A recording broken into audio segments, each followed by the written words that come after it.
দর্শক, অনেক অনেক শুভেচ্ছা, অনেক ভালোবাসা। স্বাগত জানাচ্ছি ডিভাইন গ্রুপ প্রবাসী বাংলাদেশ অনুষ্ঠানে। আমরা বাংলাদেশের মানুষরা শীতে খুব কষ্ট পাচ্ছি, একদম কাবু হয়ে গেছি। আপনারা কেমন আছেন আমরা জানি না।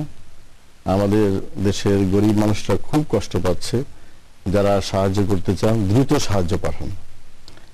আজকে আমাদের স্টুডিওতে আছেন আমার পাশে Suraiya Tasnuba, lecturer, Kagoshima university, Kagoshima, Japan. আসসালামু আলাইকুম। আছেন Mohammad Foyezuddin, MBE, shadow MP, Labour party, Great Britain. Thank you. আসসালামু আলাইকুম। পাশে আছেন Mohammad Mizanur Rahman, lecturer, school of natural and build environments, South Australia. আজকে মাল্টিন্যাশনাল আমরা বলতে গেলে। শীতের পাখিরা যেমন চলে আসছে বাংলাদেশে, যেমন পাখিরা আসে এই আমাদের দেশে শীত প্রধান অঞ্চলগুলো থেকে শীতের সময় অনেকেই চলে আসেন, দেশে আসেন, মা বাবাকে দেখেন, দেশের খোঁজ খবর নেন। এভাবেই আজকে আমরা খুব সৌভাগ্যবান যে আমরা একজন জাপানি প্রবাসীকে পেয়েছি, একজন ইংল্যান্ডের প্রবাসীকে পেয়েছি, একজন অস্ট্রেলিয়ার প্রবাসীকে পেয়েছি। সবাই মোরলেস খুবই ইয়াং, আমাদের কাছ থেকে আমরা কিছু ভালো কথা শুনতে পাবো। যারা অস্ট্রেলিয়ায় যেতে চান তারা আমাদের মিজানুর সাহেবকে প্রশ্ন করতে পারেন।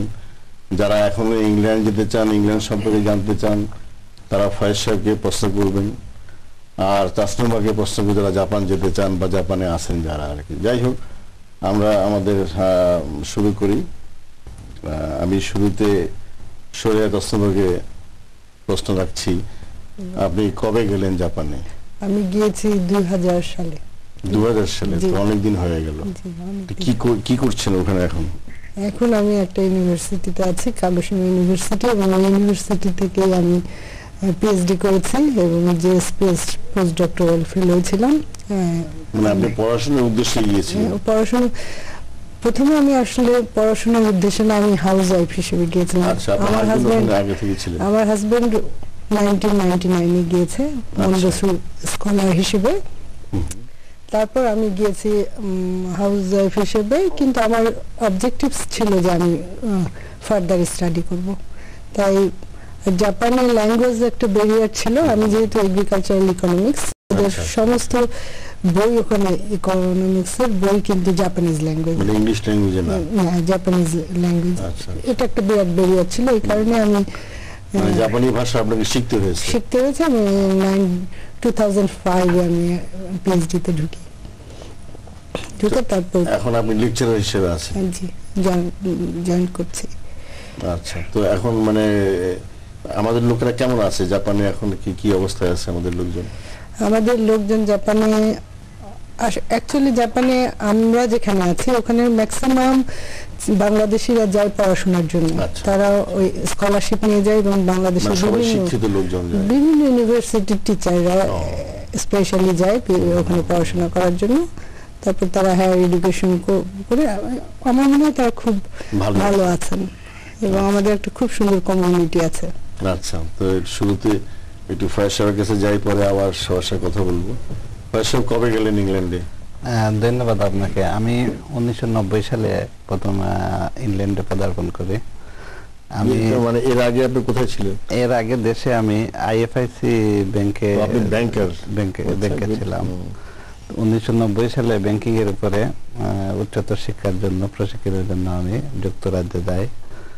তারপরে পরবর্তীতে 1991 সালে আমি ব্রিটিশ বাংলাদেশি সঙ্গে বিবাহ বন্ধনে আবদ্ধ হয়ে সেই সূত্রে আমি ব্রিটিশ সিটিজেন হয়ে যাই।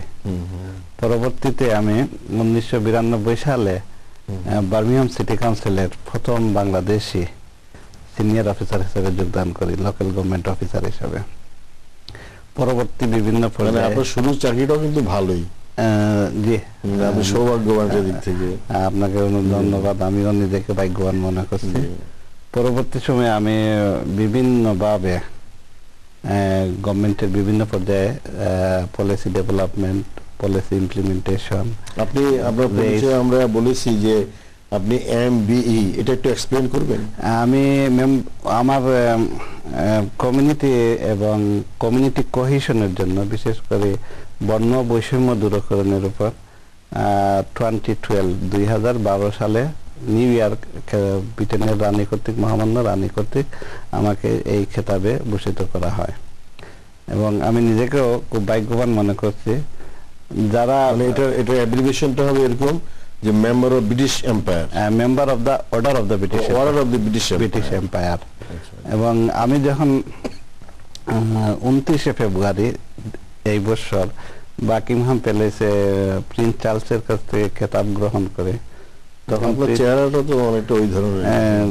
ধন্যবাদ আপনাকে এবং আমার শ্রোতাদেরকে।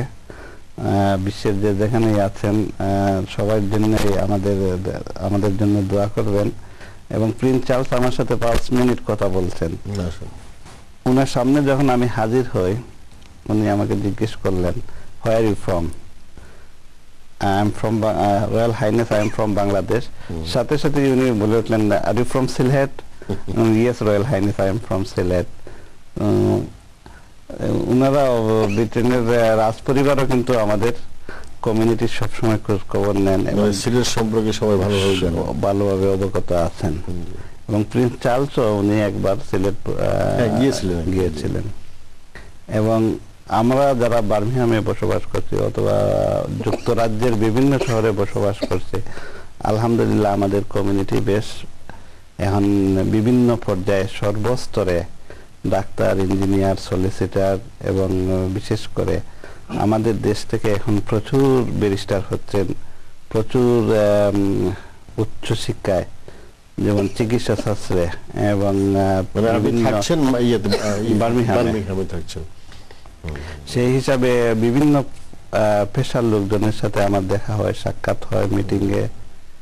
এবং আমরা আমাদের বাঙালিরা তো ওখানে মাদ্রাসা গড়ে তুলেছে প্রচুর। আমি যে শহরে বসবাস করছি, আমি শুনছি আমার পূর্বপুরুষদের কাছ থেকে 1960 সালে ঈদের নামাজের আহ্বান করা হয়েছিল, মাত্র 27 জন লোক জমাতে উপস্থিত ছিলেন। কিন্তু আজকে আমি যখন চাকরি ছেড়ে জুলাই মাসে চাকরির থেকে রিটায়ার নেই, তখন আমার হিসাবে সিটি কাউন্সিলের রিপোর্ট অনুযায়ী 200 মসজিদ। আলহামদুলিল্লাহ। এখন বুঝতেই পারছেন যে আমাদের কমিউনিটি কতটুকু কোন পর্যায়ে। এবং আমরা ওই আরেকটা প্রশ্ন আপনাকে মানে বলেছিলাম, সেগুলো যে শ্যাডো এমপি লেবার পার্টি, এটা একটু যদি আমাদের একটু ব্যাখ্যা করেন। শ্যাডো এমপি আমাদের দেশে তো এই ধরনের আমাদের বিশেষ করে আমাদের দেশ এখন যেহেতু যুক্তরাজ্যে বসবাস করছি, আর যদিও আমি বাংলাদেশি, আমার জন্ম, আমাদের ইংল্যান্ডের যারা এমপি হয় তারা বিশেষ করে বিভিন্ন পর্যায় থেকে তারা একটা পেশাভিত্তিক সংস্কৃতি এবং পেশাভিত্তিক দক্ষতা নিয়ে আসে। যেমন আমি বর্তমানে লেবার পার্টির, আমার এমপি বার্মিংহাম আর্ডিংটনের জ্যাক ড্রমি, সে শ্যাডো হাউজিং মিনিস্টার। এবং তার অধীনে আমাদের যেমন কোনো আর্টিকেলশিপ করতে হয় কোনো চার্টার অ্যাকাউন্টেন্সি ফার্মের, ছায়া মন্ত্রীর অধীনে ছায়া এমপি, সেই হিসাবে আমি এমপির অধীনে কাজকর্ম, যেহেতু আমি পলিসি সিটি কাউন্সিলের পলিসি বিভিন্ন পর্যায়ে পলিসি লেভেল অফিসার ছিলাম। এবং আবার আসবো একটু আমাদের ইয়াং ম্যানের কাছে যাই, একটু অস্ট্রেলিয়ার। মিজানুর সাহেব, কবে গেলেন আপনি অস্ট্রেলিয়াতে? ধন্যবাদ আপনাকে। আপনি ঠিকই বলছেন, আমি মনে হয় সবচেয়ে ইয়াং প্রবাসী। আমি গেছি 2005 সালে। আমি রাজশাহী ইউনিভার্সিটি অফ ইঞ্জিনিয়ারিং টেকনোলজির স্টেম প্রফেসর ছিলাম। এবং টিচাররা যেভাবে যায় পিএইচডি করতে, সেভাবেই স্কলারশিপ নিয়ে আমি অস্ট্রেলিয়াতে যাই 2005 সালে।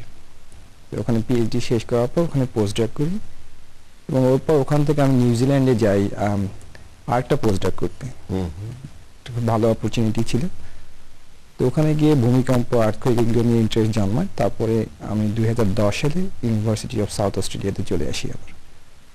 তো এখন ওখানেই আছি লেকচারার হিসেবে। কেমন আছে আমাদের লোকজন? আমার মনে হয় খুব বড় কমিউনিটি আমাদের ওখানে। অ্যাডলেইডে তো স্ট্যাটিস্টিক্স ওইভাবে বলতে পারবো না, মনে হয় 1,500 বাংলাদেশি আছে অ্যাডিলেইড শহরে। আমার ক্লাসে বাংলাদেশি ছাত্র আছে, আমার আন্ডারে পিএইচডি ছাত্র আছে বাংলাদেশি, এবং আমার ক্যাম্পাসে ইঞ্জিনিয়ারিং এর উপর আমার ধারণা 30 থেকে 40 জন পিএইচডি স্টুডেন্ট আছে যারা বাংলাদেশে, এবং একাডেমিক পর্যায়ে আছে 8-9 জন। মানে যারা যাচ্ছে এখান থেকে মেইনলি তারা তো স্টুডেন্ট হিসেবে যাচ্ছে। হ্যাঁ, স্টুডেন্ট হিসেবেই যাচ্ছে, মেইনলি যাচ্ছে পিএইচডি করতে, এবং আলটিমেটলি এক পর্যায়ে ইউনিভার্সিটিতে বা অন্য কোনো জবে সেটেল হয়ে যাচ্ছে। না, আন্ডার গ্রাজুয়েট লেভেলও তো যায়। হ্যাঁ, প্রচুর যাচ্ছে, আমার ক্লাসে আছে বললাম, প্রচুর যাচ্ছে। তবে আমি যেটা দেখছি যে পিএইচডি লেভেল বা মাস্টার্স লেভেলই বেশি। তো ওরা তো আপনারা তো ওখানে থেকে যাচ্ছে, ফিরে আসছেন না তো?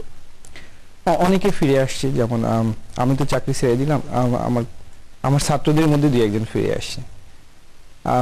এটা আসলে ডিপেন্ড করে ফ্যামিলি, তার নিজস্ব রিকোয়ারমেন্ট বা এর উপরে। তো এমনি কি অবস্থা, মানে আমরা কি এখন কি ওখানে সহজ যাওয়াটা? অস্ট্রেলিয়া আমার মতে যাওয়া সহজ যদি প্রসেসটা জানা থাকে, কারণ আমি যখন আমি আসলে পিএইচডি করছি ইউনিভার্সিটি অফ নিউ সাউথ ওয়েলসে, এবং আপনারা জানেন যে রাজশাহী একটু দূরের শহর, ওখান থেকে হচ্ছে প্রচুর জাপানে যেত, আমার টিচাররা যেত, আমারও যাওয়ার কথা ছিল। পরে আমি আসলে অস্ট্রেলিয়া যাওয়ার জন্য কিছু এক্সট্রা রিকোয়ারমেন্ট ফুলফিল করতে হয়, তো এটা করার পর আমি যাওয়ার পরে অনেকটা পরিচিত হয়ে গেল। তো ওখানে আমি আমার ধারণা এখন 40 থেকে 50 জন পিএইচডি বাংলাদেশ থেকে। তো হ্যাঁ, আমার মনে হয় এটা খুব সহজ যদি প্রসেসটা জানা থাকে, একবার যদি জানা হয়ে যায়। একটু সংক্ষেপে কি একটু বলবেন? মানে অনেকে কিন্তু যেতে চায়, কিন্তু মানে সহজ পথ তো দেখে না। হ্যাঁ, অনেক ওই যে দালাল ধরে, এইভাবে সেভাবে নানাভাবে প্রতারিত হয়, গিয়ে আবার ফিরে আসে, সঠিকভাবে সেখানে এটা হয় না। একটু সংক্ষেপে যদি আপনি বলেন। হ্যাঁ, আমার মনে হয় 2টা পদ্ধতি আছে, সেটা আন্ডার গ্রাজুয়েটই হোক আর পোস্ট গ্রাজুয়েটই হোক। একটা হচ্ছে যে সেলফ ফাইন্যান্সে পড়ব, তার জন্য একটা মিনিমাম রিকোয়ারমেন্ট আছে যে IELTS একটা স্কোর পেতে হবে। এটা পেলে সরাসরি ইউনিভার্সিটি অ্যাপ্লাই করে হয় স্কলারশিপ অথবা সেলফ ফাইন্যান্সে যাবে। যদি স্কলারশিপ হয়, অস্ট্রেলিয়াতে যদি আমার ক্ষেত্রে বলি, পোস্ট গ্রাজুয়েটের ক্ষেত্রে এখানে একটা গভর্নমেন্ট লেভেলে অস্ট্রেলিয়া ওয়াইড একটা স্কলারশিপ আছে, যেটাকে বলে এন্ডেভার ইন্টারন্যাশনাল পোস্ট করা যায়। হ্যাঁ, এরপরে কিছু স্কলারশিপ আছে যে ইউনিভার্সিটি লেভেলে, তারপরে ডিপার্টমেন্ট লেভেলে স্কলারশিপ আছে। তো সহজ বুদ্ধি হচ্ছে যে একটা অ্যাপ্লিকেশন করে সবগুলোকে যদি টিক দেওয়া হয়, তাহলে সব অ্যাপ্লিকেশনের জন্য এটা কনসিডার হবে। ফার্স্ট গভর্নমেন্ট ওয়াইড, যেটা অস্ট্রেলিয়া ওয়াইড, সেটাতে ফার্স্ট কনসিডার হবে, ওখানে না হলে নিচের ধাপে যাবে, এবার সিস্টেমেটিক রূপে নিচে চলে আসবে। তো আসলে অনেক বাংলাদেশি একাডেমিক আছে, এবং আমি নিজেও আরো পিএইচডি স্টুডেন্ট খুঁজছি। যদি কারো যদি খুব ভালো হাইলি একাডেমিক ব্যাকগ্রাউন্ড থাকে, কারণ এটা একটা ওপেন কম্পিটিশনের মধ্যে আমি আসবে, তো তারা যদি অ্যাপ্লাই করে। এটা কোন ওয়েবসাইটে গেলে পাওয়া যাবে? এটা হচ্ছে অস্ট্রেলিয়ার সব ইউনিভার্সিটিতেই স্কলারশিপ সেকশনে একটা সেকশন থাকবে ওয়েবসাইটে। হ্যাঁ, তো ওই ওয়েবসাইটে সাধারণত হচ্ছে যেমন বাংলাদেশের ক্ষেত্রে, বাংলাদেশ থেকে যদি যেতে যায়, আমরা 2টা জিনিস দেখি। যদি খুব হাইলি কোয়ালিফাইড হয়, তখন আমি ডাইরেক্ট বলি যে তুমি ডাইরেক্ট অস্ট্রেলিয়াতে অ্যাপ্লাই করো। আর একজনকে দেখা গেল যে তার একাডেমিক ব্যাকগ্রাউন্ড অত স্ট্রং না, কিন্তু তার এক্সপিরিয়েন্স খুব হাই, সেক্ষেত্রে অসেড স্কলারশিপ, যেটা বাংলাদেশ থেকে দেওয়া হয়, যে অসেড করে গেলে তখন সে ওই স্কলারশিপ নিয়ে গিয়ে অস্ট্রেলিয়ায় পড়তে পারবে। তো অসেডের আবার কিছু কন্ডিশন আছে, যে নির্দিষ্ট সময় দেওয়া হবে, ওই সময় পরেই তাকে চলে আসতে হবে, একটু রেস্ট্রিকশন আছে। আমি সাজেস্ট করবো যে কেউ যদি হাই অ্যাম্বিশন নিয়ে যেতে চায়, ওখানে গিয়ে আরো রিসার্চ করতে চায় পিএইচডি পরে, তাহলে সে যেন Endeavour international post graduate scholarship. Interact করে একটা ফোন এসেছে, ফোনটা নিয়ে নিয়ে আবার কথা বলবো। আচ্ছা, ঠিক আছে। হ্যালো, আসসালামু আলাইকুম। আসসালামু আলাইকুম ভাই, আমি জসিম বলছি জনক থেকে। জি, অনেক ধন্যবাদ আপনাকে। বলুন। জি ভাই, আপনারা কেমন আছেন? ভালো আছেন? আমরা তো খুব শীতার্ত, শীতে কাবু হয়ে আমি আমার ইংল্যান্ড ভাই যাচ্ছে, আমার বাড়ি সিলেটে। আমি ওনার কাছে একটু প্রশ্ন করতে চাই যে ইংল্যান্ড যাইতে হলে কিভাবে যাইতে হবে, বা কোন লাইন আছে, বা কোন সিস্টেমে যাওয়া যাবে? এখন আপনাকে আমার প্রশ্ন আর কি, যদি একটু বলেন। আপনাকে ধন্যবাদ। দেখি ফয়েজ সাহেব ধন্যবাদ। আপনি ইংল্যান্ডে কি উদ্দেশ্যে যাবেন? ভিজিটে যাবেন না ওয়ার্ক পারমিটে যাবেন না স্টুডেন্ট হিসাবে যাবেন, এটার উপরে নির্ভর করবে আপনার যাওয়াটা। বর্তমানে ওয়ার্ক পারমিট বন্ধ হয়ে গেছে, স্টুডেন্টদের জন্য ওপেন আছে এবং ভিজিটটা সবসময় ওপেন আছে, ভিজিট করতে পারবেন আপনি ইংল্যান্ডে। থ্যাংক ইউ, ধন্যবাদ আপনাকে। হ্যাঁ, আমরা আলাপ করছিলাম তো ওটা একটু আপনি শেষ করে দেন, যে আর দু একটা পয়েন্ট বোধহয় বাকি রয়ে গেল। আমি যেটা বলছিলাম যে কারো যদি ওই ধরনের হাই মিশন থাকে রিসার্চে, বিকজ অস্ট্রেলিয়া যত সহজে একটা রিসার্চ কমিউনিটির সাথে ইনভলভ হয়ে যায়, বাংলাদেশে এটা স্কোপ কম, তো সেই ধরনের যদি অ্যাম্বিশন থাকে তাহলে আমি বলবো যে অস্ট্রেলিয়ান স্কলারশিপ নিয়ে, ফার্স্ট এনডেভার স্কলারশিপ নিয়ে। যদি এটা না হয়, অনেক সময় সুপারভাইজারের মাধ্যমে পাওয়া যায় বা ডিপার্টমেন্ট মাধ্যমে পাওয়া যায়, ওই স্কলারশিপগুলো নিয়ে যাওয়াই ভালো। সেক্ষেত্রে পিএইচডি ভালো হলে সাথে সাথে একটা জবের অফার পাওয়া যায়।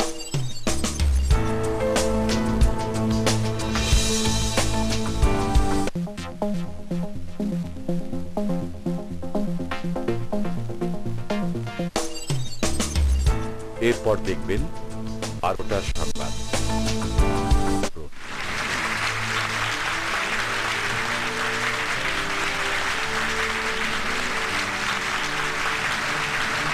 আয়ুর্বেদের মহতি প্রোডাক্ট, জয়েন্টের ব্যথাজনিত অসুস্থতার সাথে সম্পর্কিত ইতিহাসের সবচেয়ে সফলতম ফর্মুলা সান্ধ্যি সুধার এই অনুষ্ঠানে আমি আপনাদের বন্ধু, আপনাদের ভাই